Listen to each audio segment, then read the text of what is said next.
আপনার বক্তব্য শুরু করুন। বিসমিল্লাহির রহমানির রহিম। আমি সবাইকে আজকে যারা যুক্ত রয়েছেন, আমি দেখতে পাচ্ছি অনলাইনে প্রায় 3716 জন আজকে অনলাইনে যুক্ত।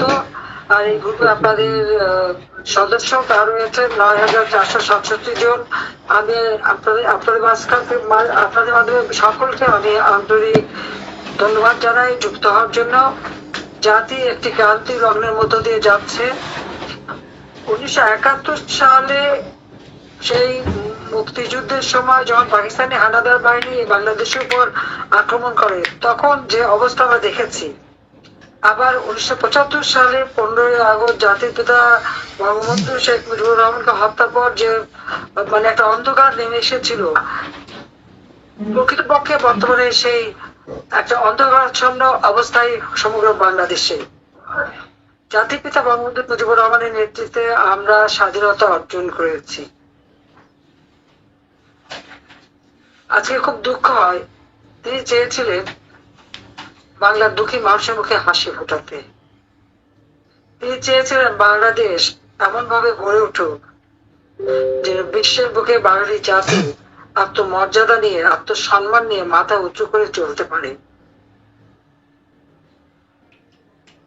জাতির পিতা বঙ্গবন্ধু শেখ মুজিব নিজের জীবনটাকে উৎসর্গ করেছিলেন বাংলার মানুষের জন্য, যে জুলুম অত্যাচার সহ্য করেছেন।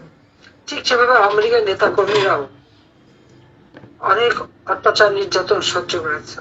এই সংগ্রামের পথ বেয়েই আমরা স্বাধীনতা পেয়েছি। ভাষা আন্দোলন 1948 সাল থেকে যখন শুরু হয়, তখনই জাতির পিতা বঙ্গবন্ধু শেখ মুজিব ছাত্রলীগ গঠন করেন। 1949 সালে বাংলাদেশে একটি রাজনৈতিক দল বাংলাদেশ আওয়ামী লীগ প্রতিষ্ঠা লাভ করে। এই আওয়ামী লীগ প্রতিষ্ঠা লগ্ন থেকে এদেশের মানুষের অধিকার প্রতিষ্ঠার সংগ্রাম করে যাচ্ছে বঙ্গবন্ধু শেখ মুজিবের নেতৃত্বে, এবং সেই সংগ্রামের পথ বেয়েই মহান মুক্তিযুদ্ধে আমরা বিজয় অর্জন করি। স্বাধীনতার পর মাত্র 3 বছর 7 মাস সময় পেয়েছিলেন বঙ্গবন্ধু শেখ মুজিব। এই 3 বছর 7 মাসের মধ্যে একটা যুদ্ধ বিধ্বস্ত দেশকে তিনি গড়ে তোলেন। আর্থসামাজিক উন্নয়নের অগ্রযাত্রা শুরু হয়। বাংলাদেশের প্রবৃদ্ধি 9 ভাগে উন্নীত করেন, যা আজ পর্যন্ত কোন সরকার কখনো পারেনি। যখনই মানুষ এই যুদ্ধের ভয়াবহতা কাটিয়ে উঠে ধ্বংসস্তূপের মধ্য দিয়ে বেরিয়ে এসে একটু সুন্দর জীবনযাপন করতে শুরু করেন, তখনই কিন্তু নেমে আসা অনিশার অন্ধকার। 1975 সালের 15ই আগস্ট, সেই দিন জাতির পিতা বঙ্গবন্ধু শেখ মুজিবকে নির্মমভাবে হত্যা করে। একই সাথে হত্যা করে আমার মা বেগম ফজিলাতুন্নেছা মুজিবকে, আমার 3 ছোট ভাই, মুক্তিযোদ্ধা ক্যাপ্টেন শেখ কামাল, মুক্তিযোদ্ধা লেফটেন্যান্ট শেখ জামাল, এবং আমার ছোট্ট ভাইটি মাত্র 10 বছরের শেখ রাসেলকে নির্মমভাবে হত্যা করে। কামাল জামালের নবপরিণীত সুলতানা এবং রোজি জামালকে হত্যা করে। আমার একমাত্র চাচা শেখ আবুল হাসানকে হত্যা করে। তিনিও মুক্তিযোদ্ধা ছিলেন এবং পঙ্গু ছিলেন। মুক্তিযোদ্ধা শেখ ফজলুল হক মনি এবং তার অন্তঃসত্ত্বা স্ত্রী আব্দুল আফসানিয়াবাদ, মুক্তিযোদ্ধা সংগঠক, এবং তার 10 বছরের ছেলে আরিফ, 13 বছরের মেয়ে বেবি, 4 বছরের নাতি সুকান্ত, তার ভ্রাতুষ পুত্র সাংবাদিক শহীদ সানিয়া,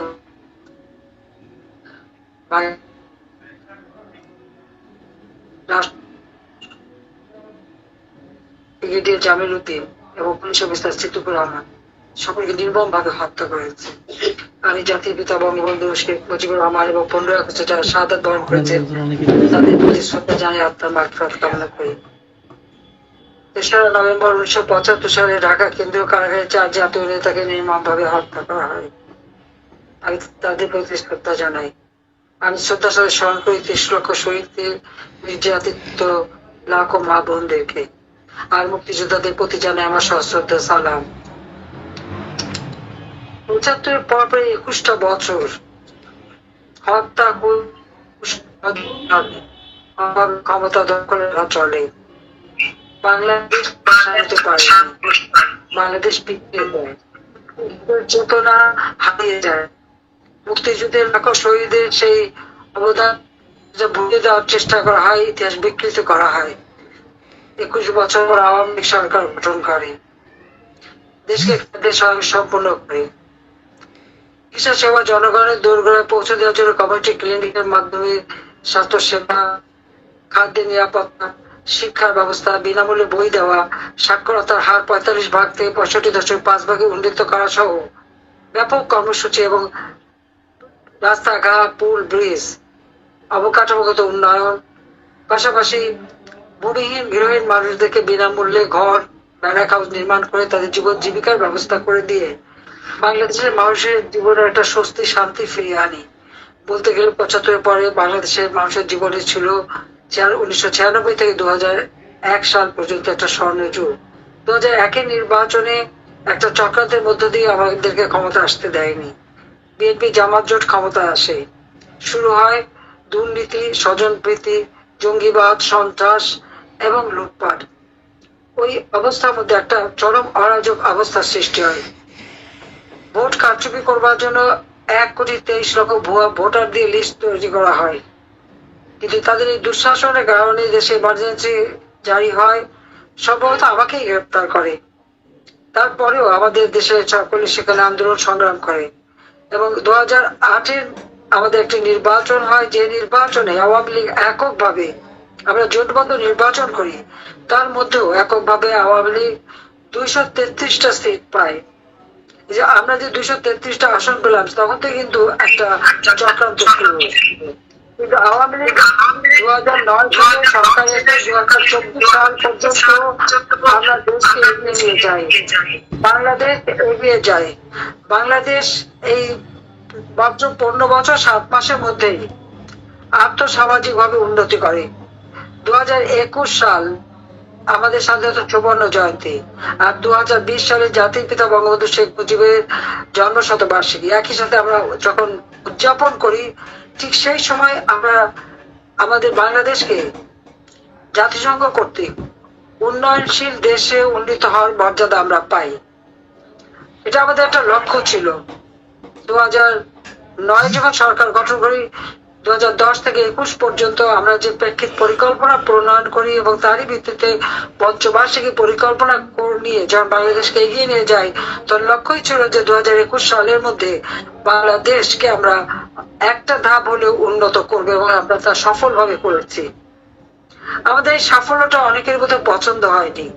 2024 নির্বাচন, আজকে 2014, 2018, 2024 প্রতিটি নির্বাচনে জনগণ স্বতঃস্ফূর্ত ভাবে ভোট দিতে পেরেছে এবং জনগণের ভোটই আমরা নির্বাচিত হয়েছি। দুর্ভাগ্যের বিষয় হলো যে প্রতিবারই এই নির্বাচনকে প্রশ্নবিদ্ধ করার চেষ্টা করা হয়। আজকে মানুষের যে আত্মসমর্পণ উন্নয়নটা, এই উন্নয়নটাই যেন অনেকে করতে পারে নাই, এটাই হচ্ছে আমাদের জন্য দুর্ভাগ্য। দুর্ভাগ্যের বিষয় হলো আজকে আমরা কি দেখি, আমরা আমাদের দ্রব্যমূল্য মানুষের করার ক্ষমতা আওতার মধ্যে রাখতে পেরেছিলাম। ইকো হচ্ছে। লাবণী আপা আপনি মিউট করেন প্লিজ। লাবণী আপা আপনি মিউট করেন প্লিজ, ইকো হবে না। আমাদের আপনি বলেন। লক্ষ্য ছিল বাংলাদেশের মানুষের আর্থসামাজিক উন্নতি সেটা সফলভাবে করি। যখন আমরা সরকার গঠন করি এবং বিএনপির আমলে আমরা দেখেছি 2006 সালে যেখানে দারিদ্রের হার 41% উপরে ছিল, সেটাকে আমরা 18.7% নামিয়ে আনি। হত দরিদ্র যেখানে 25.1% ছিল, তা আমরা 5.6% নামিয়ে আনতে সক্ষম হই। আমরা বিনামূল্যে মানুষকে ঘর দিতে শুরু করি, জীবন জীবিকার ব্যবস্থা করে দিই